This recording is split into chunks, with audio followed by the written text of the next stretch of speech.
Elim drained the last of his ale and trudged toward his room, the weight of his armorless frame echoed by the steady thud of his boots on the spotted fawn's old wooden floorboards.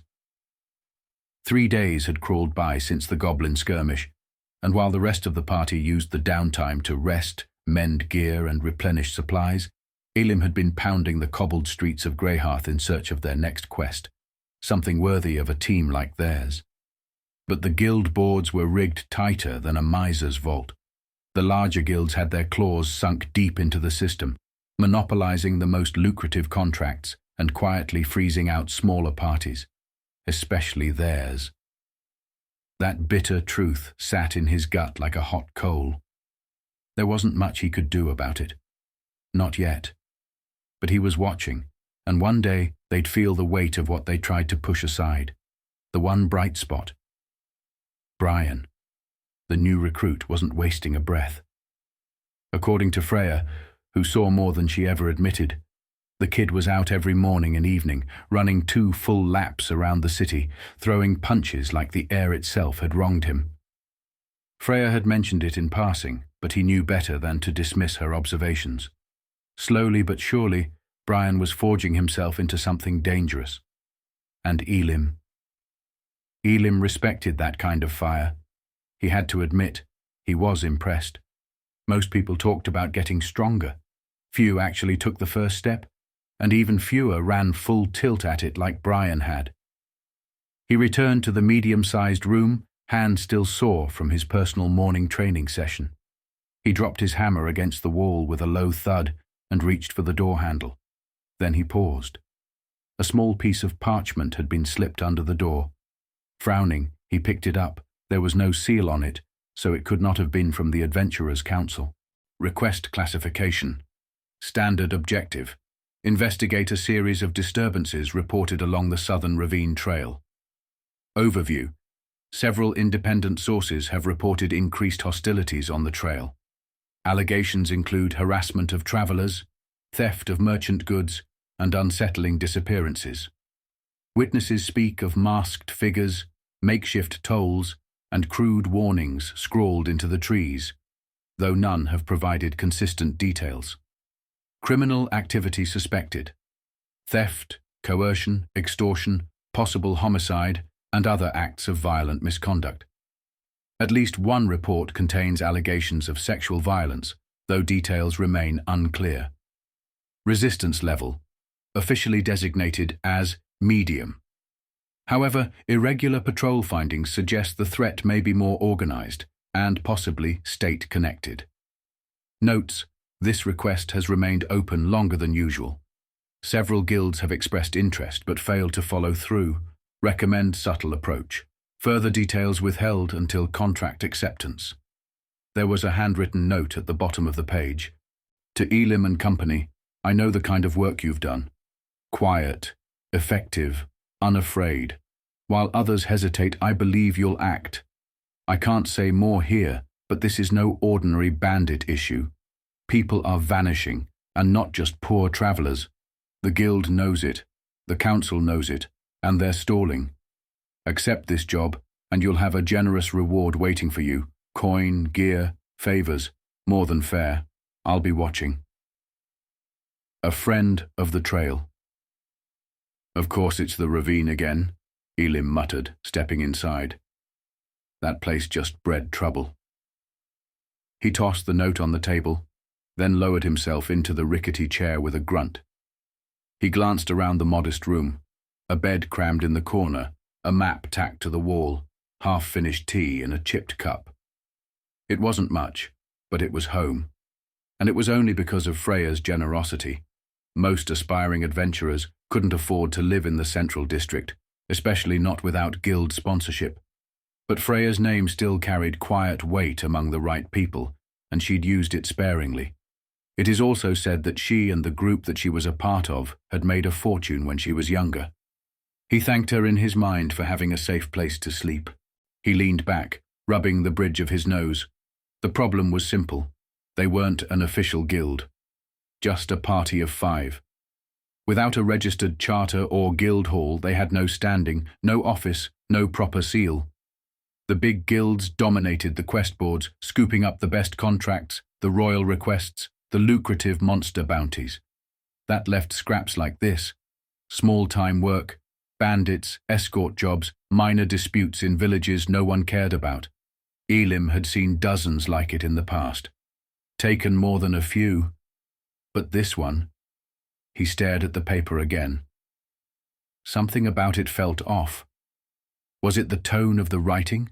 The urgency between the lines? It was like the one that requested it was purposely trying to hide something. Or maybe not. He folded the paper with care and rose to his feet, stepping quietly into the hallway. He guessed that Brian would be in Lystra's room. Somehow it always ended up being the coziest spot, warm and welcoming like a quiet inn on a rainy day. As he passed Harnock's door, he noticed it was ajar, the flicker of firelight spilling into the hall. The dwarf was hunched over a cluttered table, muttering to himself as he stirred some bubbling arcane concoction. Elim knocked lightly on the frame.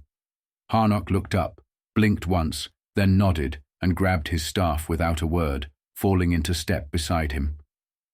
They reached Lystra's door, and Elim gave it a couple of raps with his knuckle. "Enter," came a muffled voice from inside. He pushed it open. Lystra sat cross-legged on her bed, a half-eaten pastry in one hand and an old yellowed record book in the other. Her reading didn't slow as she took another bite, crumbs dusting her lap. In the far corner of the room, Brian was on the floor, silently knocking out push-ups, his face set in quiet determination. The rhythmic sound of his breath and the soft creak of the floorboards gave the room a calm, steady heartbeat. And Freya? He didn't need to check. She was almost certainly on the rooftop again, watching the horizon like it had personally wronged her. "Frey," he called out casually. Almost instantly, the elven archer swung in through the window with silent grace, landing lightly on the floor without so much as a sound. The meeting started immediately. Elim held up the sheet of paper. "We've got something," he said simply. "What is it?" Harnock asked, taking off his gloves. "You look like you stepped into Shadow Wolf dung." Brian took the form and read it, brow furrowed. "Just bandits. You guys have done this before, right?" "Yeah," Elim said. "We have. But something about this one feels off. Like we're being tested or baited." "Could be a trap," Freya said coolly, eyes narrowed. "Could be someone trying to reach us without alerting the guilds." "Still," Lystra added, glancing at the paper, "it's a job, and we need the coin." Brian nodded slowly. "And if it's more than just bandits, then maybe this is exactly the kind of challenge we need." Elim looked at each of them in turn. No hesitation. That was one of the things he liked about this group. Maybe they weren't official yet, but they were solid where it counted. "All right then," he said, tucking the parchment into his belt. "We move at first light. Everyone be ready for anything, because I've got a feeling this isn't just another routine job." The next morning, the group arrived at the location of their next quest, a bandit extermination. At first it seemed routine. Reports had come in about a bandit raiding party attacking nearby farms. The team had been through this before. But after hours of searching, the forest was eerily silent. No tracks, no broken branches, just empty woods. "This is strange," Freya said, frowning as she crouched by a patch of dirt. No footprints, no blood, nothing. "Could they have made a mistake?" said Lystra, scanning the area wearily. "They could have," Harnock said slowly, scanning the tree line. "But that's very rare. I've only seen it happen once. And even then, it turned out to be a trap." "I've never seen it happen at all," Elim muttered, rubbing his beard. "And bandits may try and cleaning up, but there are always telltale signs." The group exchanged uneasy glances. Something felt off. Too quiet, too clean. They were just about to turn back when a distant scream cut through the air, sharp, terrified, and unmistakably human. Brian's head snapped toward the sound. What was that? Elim was already checking his gear again. Trouble. Without another word, they moved, cautious but swift, toward the source of the scream. The trail led them deeper into the forest, toward a forgotten place known only on old maps. The ruins of the Shade wasn't just a name, it was a warning wrapped in poetry. Long ago, the area had been home to a thriving settlement known as Shadewin, a city nestled deep in the folds of a vast forest where sunlight rarely touched the ground. The people who lived there embraced the darkness, building homes and temples beneath the canopy, guided more by moonlight and instinct than by sun. Legends say the forest had a protective spirit, an ancient shade that guarded the balance between light and shadow. The people of Shadewin revered it, even built shrines to honor it.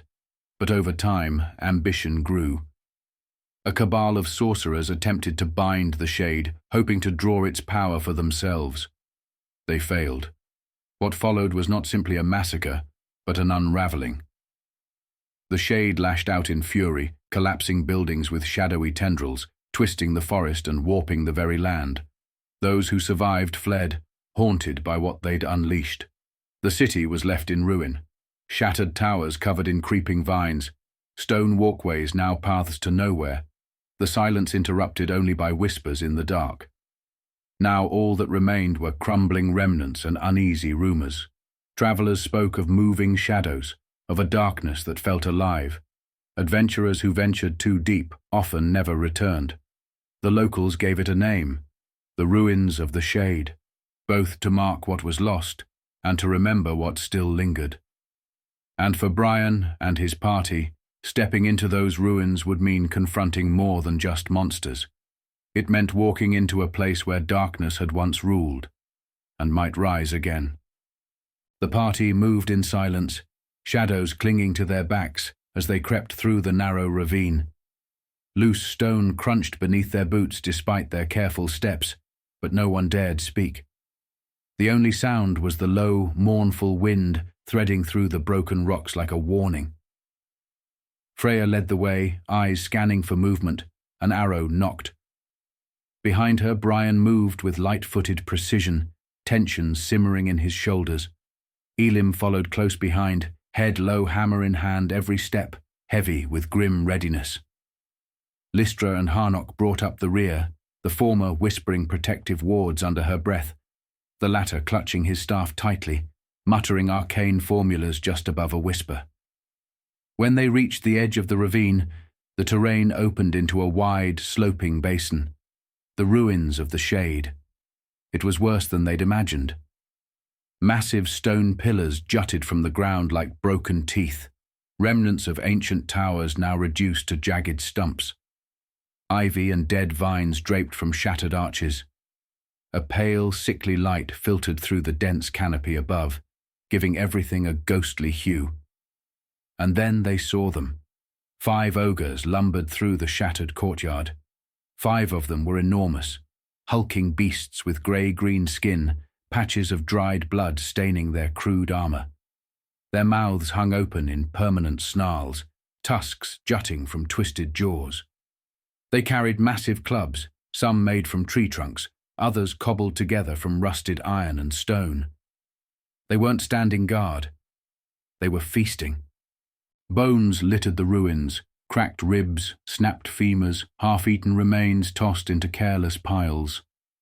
The stench of rot hung thick in the air. But it was the 6th ogre that made even Elim pale. He stood at least 2 heads taller than the others, with arms thick as tree trunks and a jagged crown of bone hammered into his skull. His muscles rippled with every step, and his eyes burned with a cruel, intelligent hunger. His body was covered in crude war paint and dark sigils, and unlike the others, he wore a breastplate made from the crushed shields of knights and adventurers. The Ogre King. Near the far wall of the ruins, tied to an ancient pillar, 5 women sat bound and bruised, their mouths gagged, eyes wide with silent terror. Just a few feet away, in a half-collapsed alcove, 3 children, no older than 8 or 9, cowered in a corner, clinging to one another, trying to stay invisible. Brian's fists clenched as he saw one of the ogres glance lazily toward the captives. Freya slowly lowered her spyglass, her jaw tight. "Gods," she whispered, "when they get hungry, those women will be next." No one spoke for a long moment. The odds were clear. 6 ogres, one of them a king. Even together with all their training and strength, the chance of surviving a direct assault was painfully slim. "We don't have the firepower to take on 6, Heroric said grimly, "especially not that one." He nodded toward the ogre king. "If we go for help, it'll take too long," Lystra added, her voice tight. "Those people will be dead before we return." A heavy silence settled over the group. Even Elim, the usually unshakable wall of strength, looked down for a moment. Brian took a breath. "Then we don't go back." Freya turned to him, surprised. "Brian!" Brian raised a hand, stopping her mid-sentence. "Look," he said, voice low but firm, "if we don't do this now, we're coming back to corpses. And we are adventurers, we are the savers of lives." The words hung in the air like a hammer blow. His jaw was clenched, his fists tight at his sides. Anger simmered just beneath the surface, not rage, but something controlled, focused. He wasn't shouting. He didn't need to. The intensity in his eyes said enough. "I've already seen a way in. There's a section of wall collapsed in the back. Freya and I will use it. We slip in, cut the ropes, get the women and kids out before those bastards realize what's happening." He turned to the others. "Heroric, Lystra, Elim, you hit the front. Make noise. Heroric can get a nice thick smoke going, and then you can make them think it's the whole damn royal army. That'll make them come out to at least investigate." "That's the best case scenario," Freya said quietly, arms crossed, eyes narrowing. "And if they don't fall for it?" "They will," Brian replied without hesitation.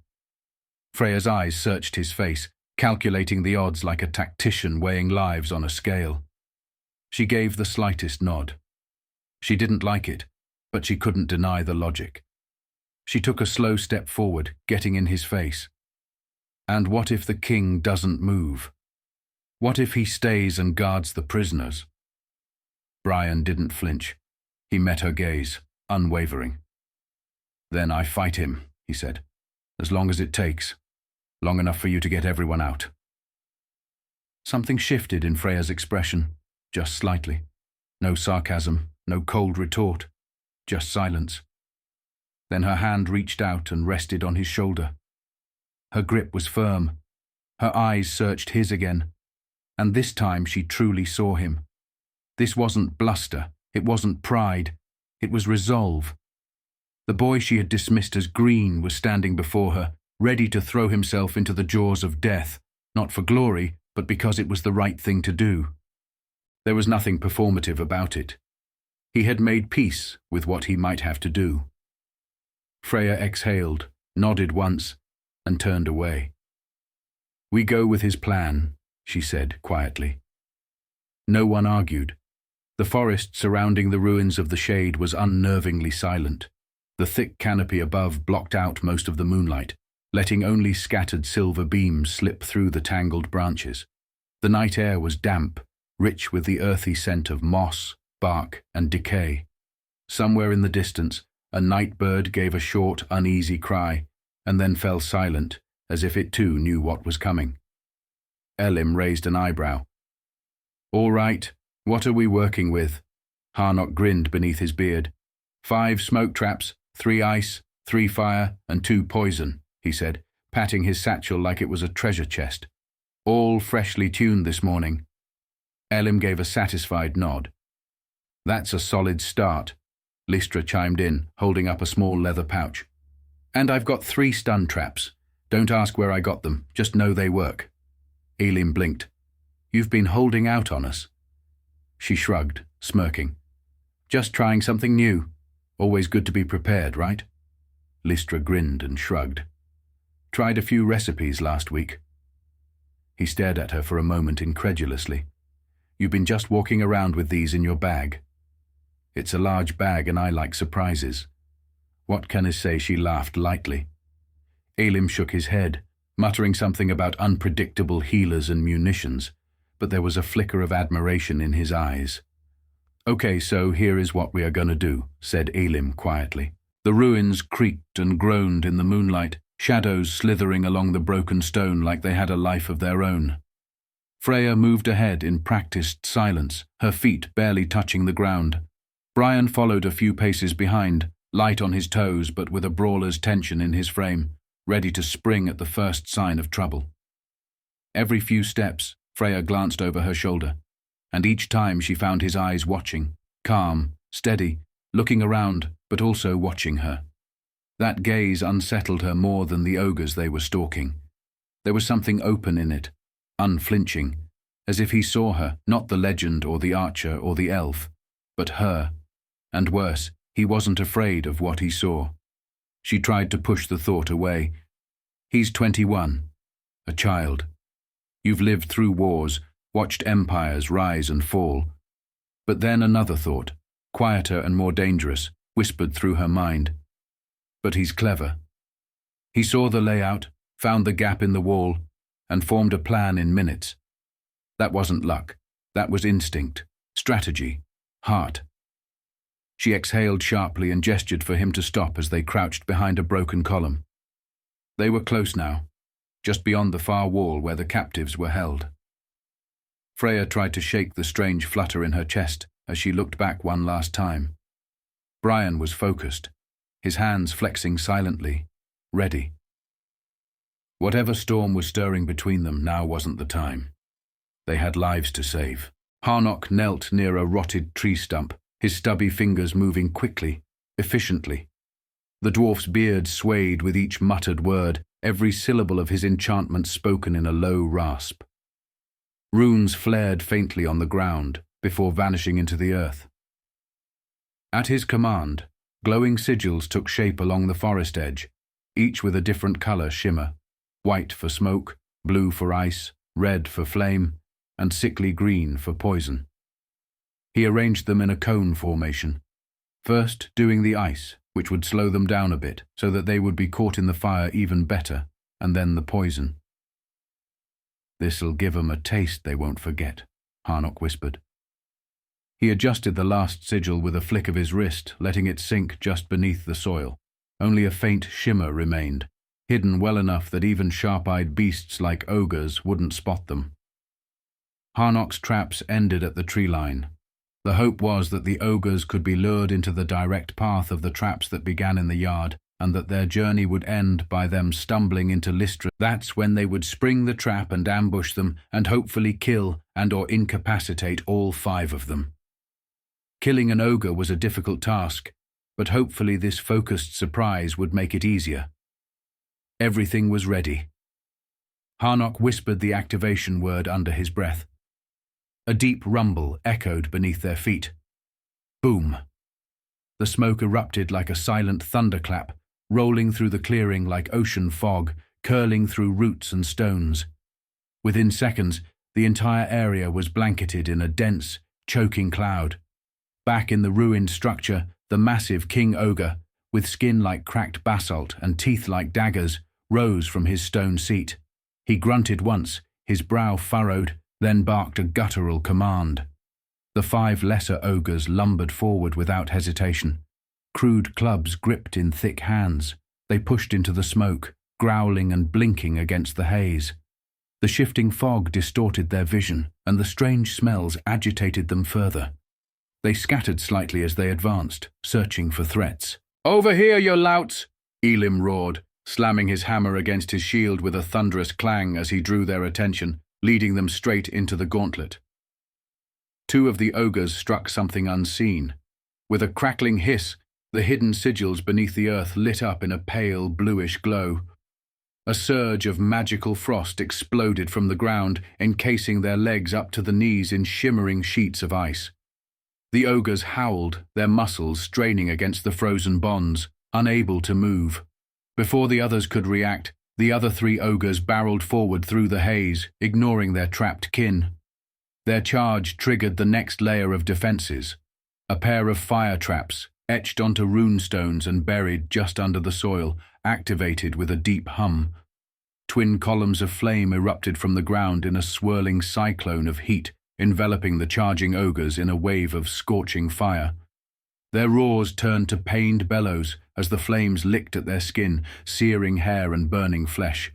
Behind them, the two ogres struggling with their icy bindings finally broke free, just in time to stumble forward and ignite the final fire trap. A third blast of fire exploded at their feet, consuming the already injured ogres in another curtain of blazing fury. Burnt and furious, all five now flailed in the smoke-filled clearing, blinded and enraged. That's when the poison mist hit. A sickly green vapor hissed from small, rune-carved bulbs hidden beneath patches of moss. It clung low to the ground at first, before rising, carried by the heat of the fire. The ogres inhaled it deeply before they realized the danger. Then came the howls. The gas burned their eyes, filled their lungs with a choking haze, and sent them staggering in agony. One swiped madly at his own face as if trying to claw out the pain. In their disoriented state, they stumbled forward into the tree line. The forest grew denser, the trees shorter and closer together. Elim had chosen this location for a reason. Their massive size would work against them here. They couldn't swing freely. They couldn't charge. Through the veil of smoke, the ogres caught sight of movement, a hulking figure with a shield and a hammer, Elim. Rage drove them forward, but they didn't get far. Click, thoom. The first ogre triggered a hidden pressure plate and was hit square in the chest by a brilliant flash of light and a wave of concussive energy. A stun trap, designed to scramble nerves and short out reflexes, froze the beast in place. Its arms went limp, its eyes rolled back. Click, thoom. The second followed, struck in the legs by a low-placed trap that sent jolts of magic coursing up through its body. In those precious seconds, Elim and Heroric attacked. Elim's warhammer swung with precision and fury, smashing the stunned ogre's knee backward with a sickening crack before slamming into its jaw and sending the creature tumbling. Heroric didn't hold back either. The dwarf's hands glowed red-hot as he summoned fire between his palms and launched a concentrated blast of arcane flame into the neck of the second stunned ogre. It shrieked, falling to its knees before he finished it off with a barrage of fiery punches enhanced by magic. 2 ogres down. 3 remained, and they were no longer stunned. With furious roars, the surviving ogres surged forward, eyes burning, smoke curling from their bodies. The real battle had begun. Brian and Freya crept low along the shadows of the ruined stone walls, their boots silent against the cracked flagstones. The faint crackle of distant fire, the low grunting of the ogres, and the whimpering of terrified prisoners formed a dreadful ambience in the clearing. Freya was ahead, graceful and precise, melting between shadows like a wraith. Brian stayed close, eyes scanning, nerves taut. She reached the first set of captives, 5 women tied together by rope near a shattered column. Freya knelt and reached for her dagger, the moonlight catching the blade's silver edge as she began to saw through the bindings. Brian glanced toward the crude throne of bones and stone in the center of the clearing. The Ogre King sat there, unmoving, massive, hulking, ancient. His eyes, like glowing coals, flickered, and then locked onto Brian's. "Damn it." "Freya," Brian whispered harshly, still facing the king. "Get them out of here." "What?" she said, more than a little shocked. "We knew this might happen," he snapped, clenching his fist. "This is the worst-case scenario." The king rose slowly, bones cracking, as he stood 10 feet with muscle like stone and skin mottled with scars. The monster reached for a spiked iron club, thicker than a tree trunk. Brian clenched his jaw. "Time to earn my keep," he muttered. Then he shouted, "Freya, go now!" She hesitated only a second, then redoubled her efforts and sliced through the ropes. The women, pale and trembling, bolted into the woods. Brian circled so the king's back would be to Freya and the hostages, but he made sure to stay out of the reach of that dangerous-looking club. "Just breathe. Reserve your energy, don't burn out too fast. You're David and he is Goliath." The king swung. Brian ducked, rolled, and sidestepped behind a broken statue. The club smashed into it, obliterating stone in an explosion of shards. Brian didn't stop moving. He peppered the king's right side with a few sharp jabs, more for distraction than damage, then rolled again as the monster roared and turned. He could already feel it. His training had helped. His breathing was controlled, his heart not about to explode after 30 seconds of sprinting like it used to. That cardio was paying off. Freya worked fast behind him, but the children hadn't moved. The three of them, no older than 7, just stood in fear near the edge of a shattered archway. Freya cursed under her breath, ran to them, and scooped them up one by one. 2 clung to her shoulders, the third she carried in her arms. With a grunt, she hoisted them and vanished into the night. Brian grinned grimly. Good. That's one thing off his plate. The king charged. Brian moved, faster now. He ducked under a blow that split the earth, rolled and hammered his fist into the ogre's ribs. There was a deep, reverberating crack, and the king stumbled. Brian landed another blow to the knee, making the beast snarl and stagger back. Just as he was preparing another flurry, Freya reappeared, alone. Her chest heaving, her cloak torn, but alive. Brian grinned. That was quick. Freya drew an arrow, her eyes gleaming. Let's go. The ogre was about to get double-teamed. Freya decided to focus her attacks on the ogre's right thigh, drawing a deep line of blood. Brian punched the arrow further into the tissue, causing the ogre to stagger. They moved in tandem, Freya firing and Brian hammering. That is until the king suddenly changed tactics. The ogre king's breath came heavy, clouds of steam rising from his nostrils like a maddened bull. Blood, his and Brian's, splattered across the ancient stone beneath their feet. He stared at the 2 warriors before him. Brian, fists raised and breathing hard, and Freya steadying her bow, already knocking another arrow with unnerving precision. Then the ogre paused. His gaze swept the ruined courtyard. A glint of cruel intelligence sparked behind his red-veined eyes. Without warning, he bellowed and turned, not toward his enemies, but toward the surrounding architecture. One massive hand reached out and ripped a statue of some forgotten noble clean from its pedestal, its stone base screeching as it was uprooted. Muscles rippling, he heaved the statue high over his head and hurled it. Freya rolled instinctively, the statue missing her by inches, but it shattered on impact, and one jagged chunk, an arm holding a sculpted torch, broke free and slammed into her shoulder with a sickening crunch. The force lifted her clean off her feet and sent her crashing into a crumbling wall. She hit the ground like a rag doll, limp and dazed. Her bow flew from her hands and skittered across the stone, disappearing into a pile of rubble. "Freya!" Brian shouted, eyes going wide and his breath caught in his throat. Brian exploded forward in a blur of motion, dust and shattered stone flying in his wake. Every muscle in his body burned with fury, adrenaline, and something else. Something deeper. A wild energy thrummed in his veins, pushing him past pain, past fear, past caution. The Ogre King had just hurt Freya, and now the beast turned toward her again, dragging another broken column from the shattered ruins beside his throne, his massive fist curled around the marble like it was a club carved for him by the gods. The ogre saw him coming and gave a guttural growl of annoyance. With terrifying speed, it spun and swung the column in a wide arc, like a batter hitting a ball off a tee. Brian saw it too late. Crack! The column struck him square in the shoulder. The impact was deafening. The shockwave blew dust and loose stones outward in a rippling pulse. Brian's body flew through the air like a broken arrow, slammed into the far wall, and crashed through it, rubble collapsing around. Hey friends, it's me again. Still wandering, still away.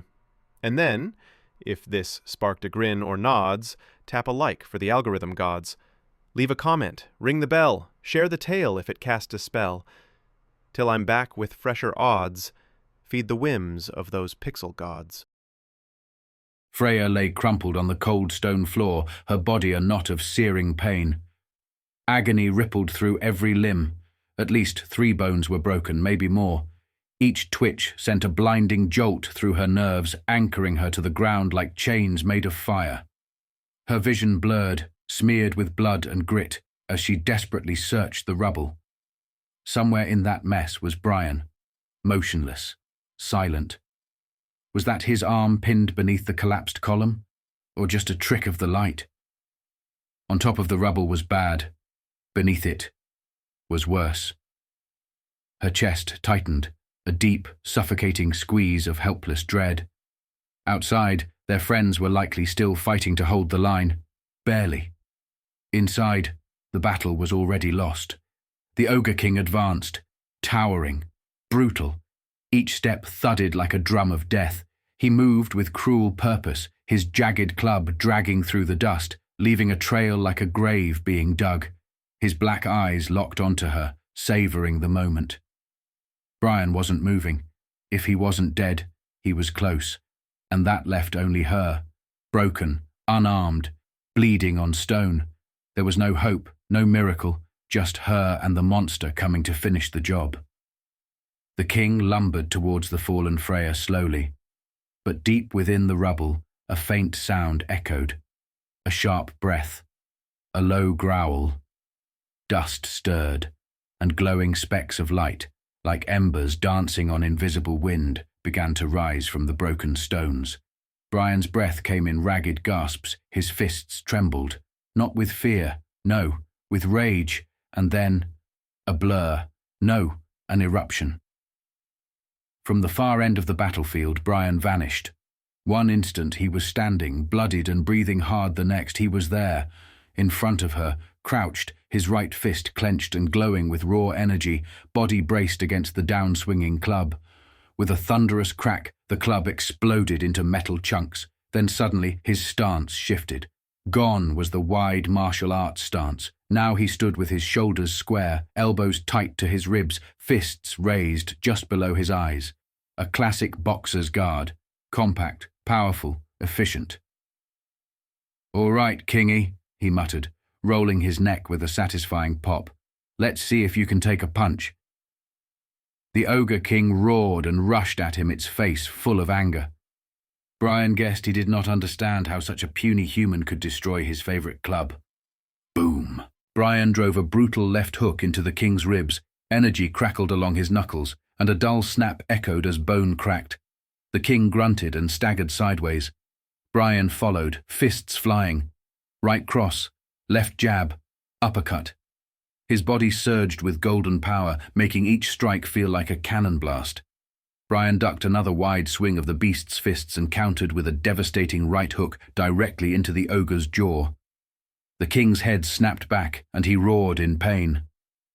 Brian weaved and bobbed, slipping under the ogre's fists, water around stone. Every movement was cleaner now, sharper.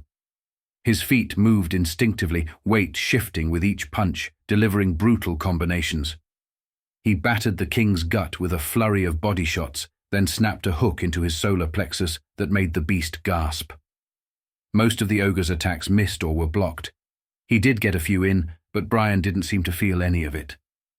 Freya's breath caught in her throat as she watched him, Brian, standing bloodied and defiant before the Ogre King. Every instinct in her screamed that this was madness, that no unranked brawler, no new adventurer should be facing down a monster like that and still be standing. Yet he was. Only weeks ago she doubted him, dismissed him. She was ready to let him walk away, ready to chalk him up as another foolish idealist with fists too fast and a future too short. But now he was the only thing standing between her and certain death. And God's help her, he looked like he belonged there. The warmth in her chest startled her, unexpected and unwelcome. A slow, steady thrum of awe tangled with confusion, winding through her ribs like a heartbeat she hadn't known was hers. It made no sense. He was reckless, undisciplined, barely trained. But none of that mattered, because there he was, battered and bleeding, and still he continued to brawl with the powerful Ogre King. His shoulders squared, his spine straightened, and with bruised fists and his face intense with focus, he was not backing down. Freya stared, her heart hammering louder than any war drums could. "What are you made of, Brian?" She didn't know, but she wanted to, and right now all she could do was watch, as he got ready to finish what he started. The two enemies rushed towards each other, a savage uppercut charged with pure kinetic force. It exploded into the king's chin, lifting the massive ogre off his feet, just for a second, but enough to stagger him. Brian bounced on the balls of his feet. "Come on, roar again, ugly. Scream loud." Brian adjusted his stance, eyes narrowing as he zeroed in on weak spots: sternum, groin, side of the knee, base of the neck, anywhere that looked soft enough to hurt or important enough to matter. He'd spent a long evening pestering Lystra about pressure points and had memorized as many as he could. Sure, the Ogre King wasn't exactly human, but he was close enough. Humanoid shape, limbs, a face. That was all Brian needed. Pressure point or not, a solid punch in the right place still hurt. And if it didn't drop him, it'd piss him off, and that was good enough. Each strike was precise, brutal, relentless. His knuckles slammed into joints and nerve clusters with clinical force. The Ogre King bellowed with every hit, howls of pain, rage, and a growing edge of humiliation. Crack! The king howled, stumbling and falling to one side. From the clearing behind them, distant ogre voices answered.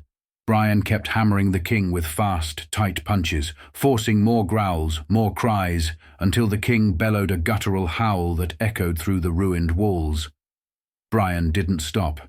He jabbed, crossed, hooked, his arms moving like pistons, fueled by fury and lightning.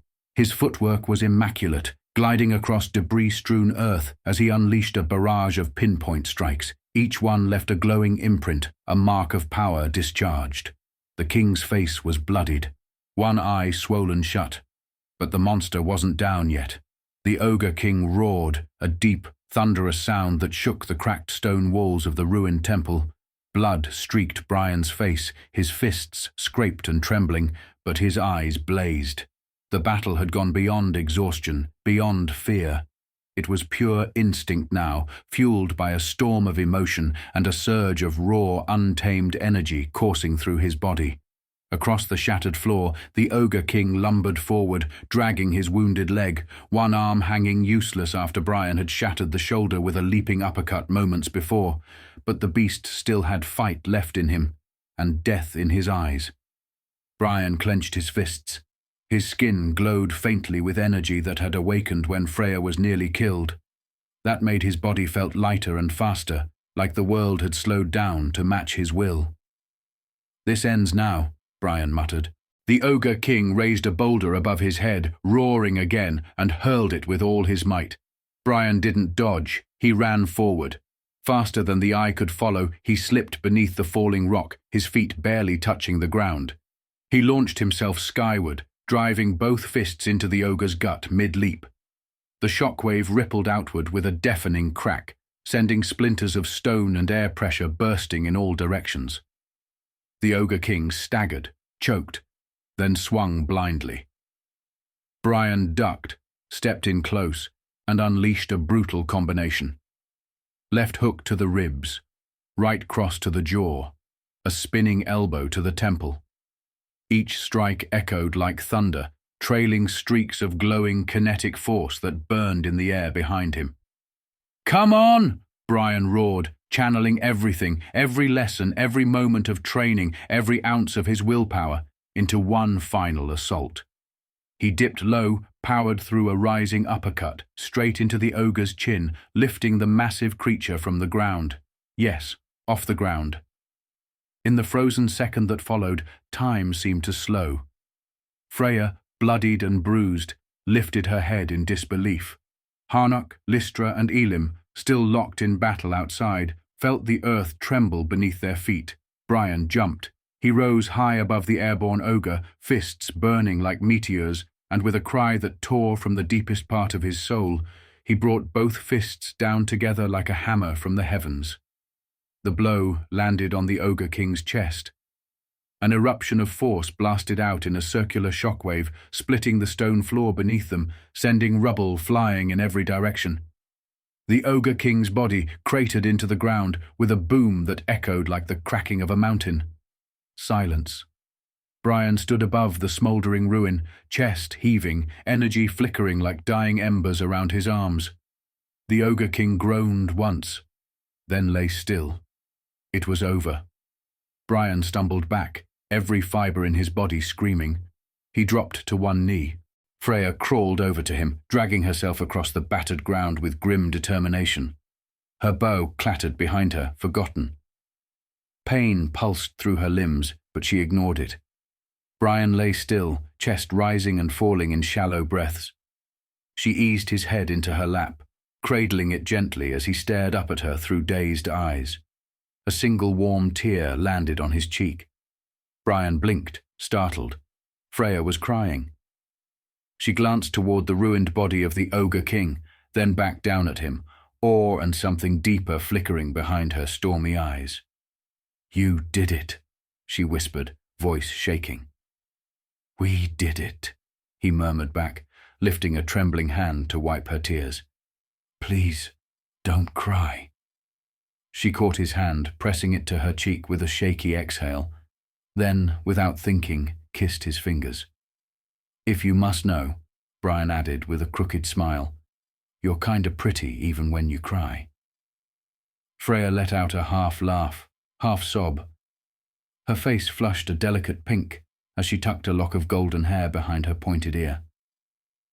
"Thanks," she mumbled, unable to meet his gaze for a second. Brian, though barely able to move, felt energy stir in his bones. After all that, the battle, the blood, the crushing fatigue, that smile and blush from Freya. It was worth facing the Ogre King 10 more times. Outside the Colosseum, the last ogre collapsed with a ground-shaking thud. Silence followed, and from the rubble, from the pain and triumph, legends were born. There was the sound of shuffling, and in stumbled Elim, Lystra and Harnock. The three looked like they'd crawled through a battlefield, which in fact they had. Dirt streaked their faces and armor.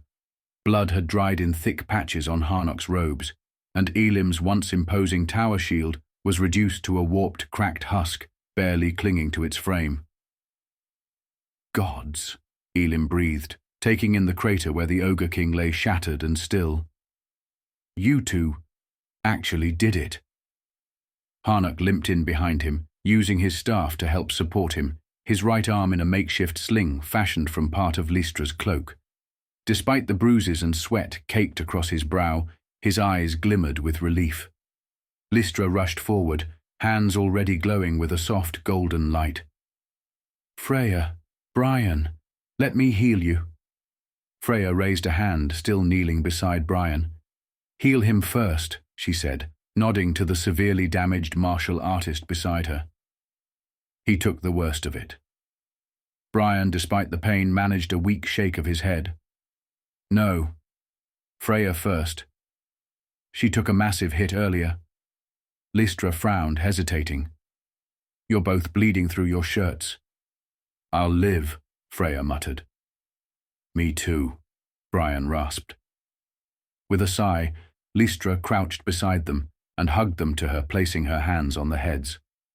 Soft golden light pulsed through her fingertips, and gradually their wounds began to knit closed, bruises fading like smoke in sunlight.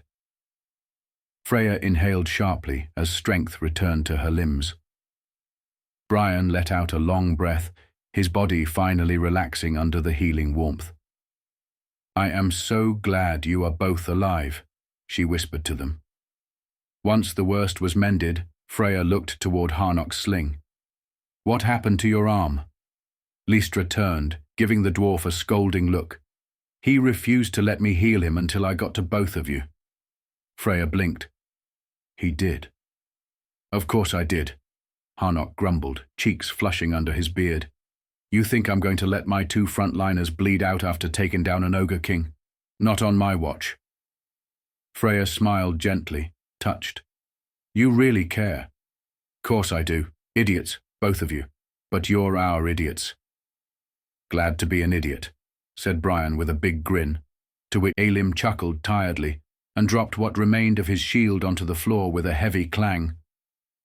So, let me get this straight. You killed the king. Alone? Brian opened his mouth to speak, ready to deny it. But before he could, Freya, still kneeling beside him, simply nodded. He did.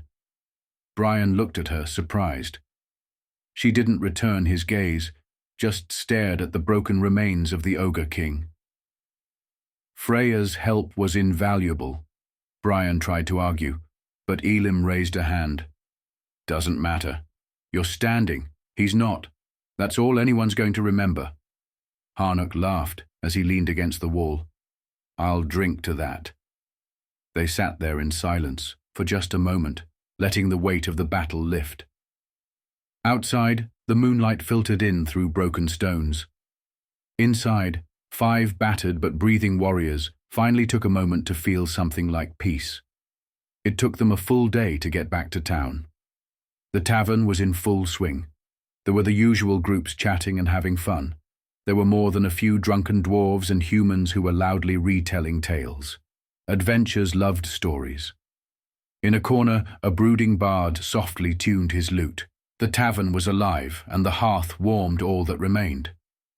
Brian followed the others in, a little tired but still upright, feeling much better after some hours of rest. Elim clapped him on the back so hard his soul nearly left his body again. You didn't die. That's always a good sign, the big man boomed, beaming. I do try to set the bar low, Brian muttered. That way, any actual survival feels like a personal victory. They sat around the same wooden table as before, their usual drinks arriving like clockwork. Brian was offered something that looked like cider, smelled like a bad decision, and tasted like fermented tree bark with a cinnamon afterburn. He coughed, wiped his mouth, and decided not to ask what it was. Harnock was already halfway into his retelling of the battle to a few wide-eyed waitresses. Well, to anyone that would listen, actually. Which was everyone, because new stories were always welcome. His words were as embellished as a bard's ballad. Somehow the ogres had tripled in size and number, and the Goblin King, well, there was no need to do anything with that. Brian was a whirlwind of thunder fists. He fought the king one-on-one and killed him with his bare hands. The man can do it all. Fight, make plans, catch arrows. I had help, Brian mumbled. Don't ruin the legend, lad, Harnock grunted, raising his mug. You're a hero now. Hey, Brian, can you go get us a tankard of ale? Said Lystra sweetly. Yes, ma'am, was the reply as he headed to the bar. The group sat around a thick oak table in the back corner of the Spotted Fawn, the tavern's lantern light casting soft golden hues over their tired faces. The smell of roasted meat and fresh bread filled the air, but their plates remained mostly untouched. Brian was at the bar getting them some drinks. So what is everyone thinking, said Elim. I'll say it, Harnock finally muttered, voice low and matter-of-fact. The boy's earned his place. Elim glanced over his shoulder. Thought that a few days ago. You thought it 2 hours after we met him, Harnock said with a faint smirk. True, Elim admitted, shrugging his broad shoulders. The way he moves, how he thinks under pressure. He's unpolished, but the instincts are there. He's not just a fighter, he's a tactician. You can't teach that kind of mind. Lystra looked up from her work, brushing her hands off on her cloak.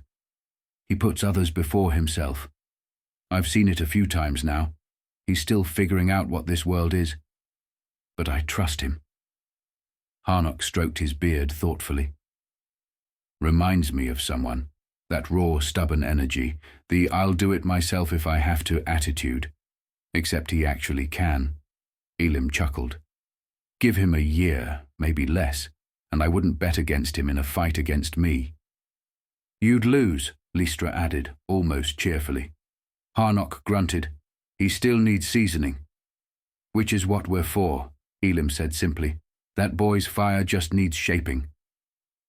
All eyes turned to Freya, who leaned against the far wall, arms crossed, gaze distant. She was quiet for a long time, then, "I didn't like him at first." No one interrupted. He talked too much, always smiled, always joked. It was annoying, distracting. She looked up, eyes scanning the group before lingering on Brian, who was still at the bar.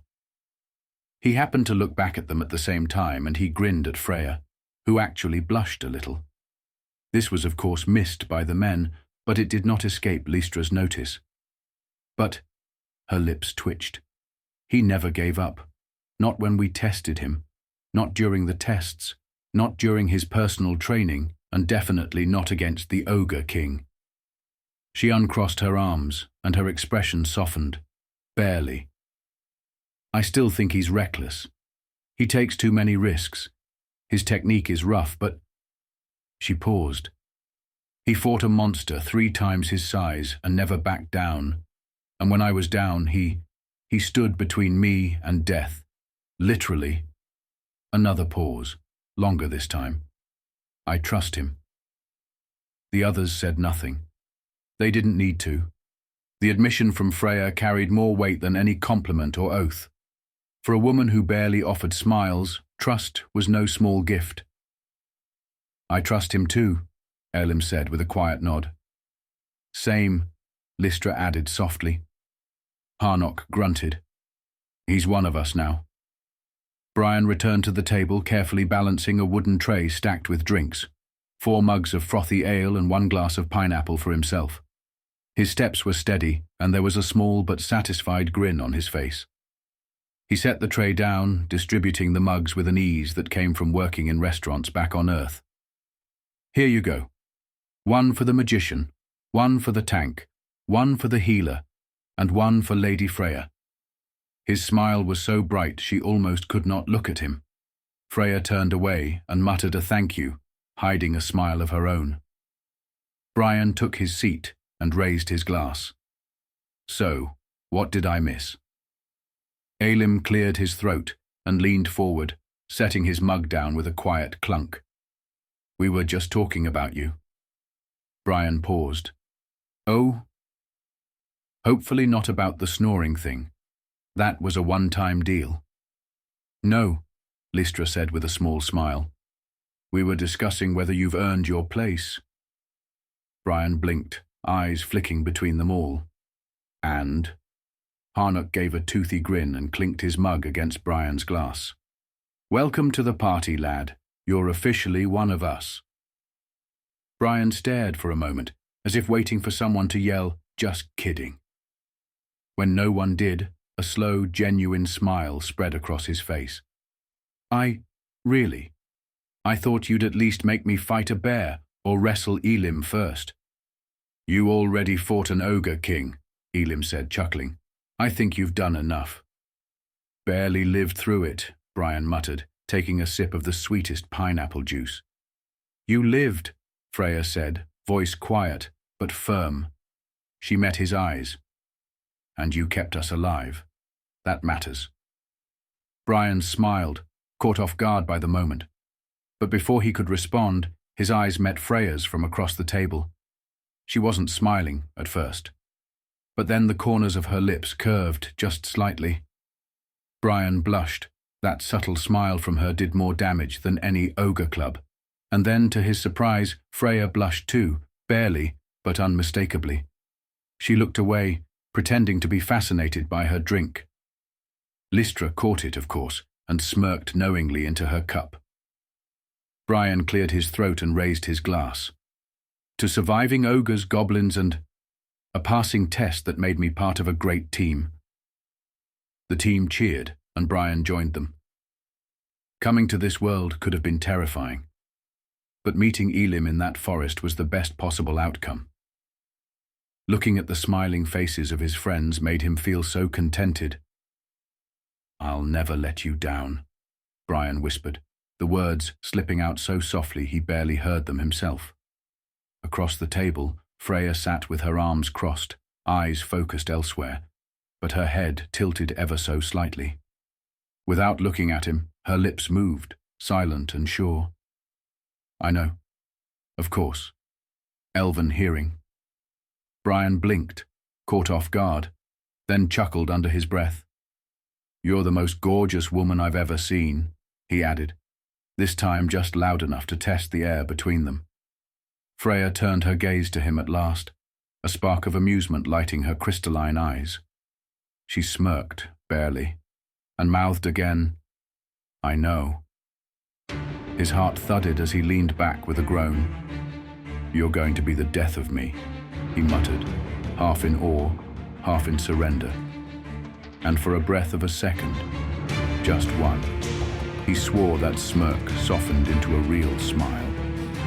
Then, with her eyes locked on his, she mouthed one last reply. "I know."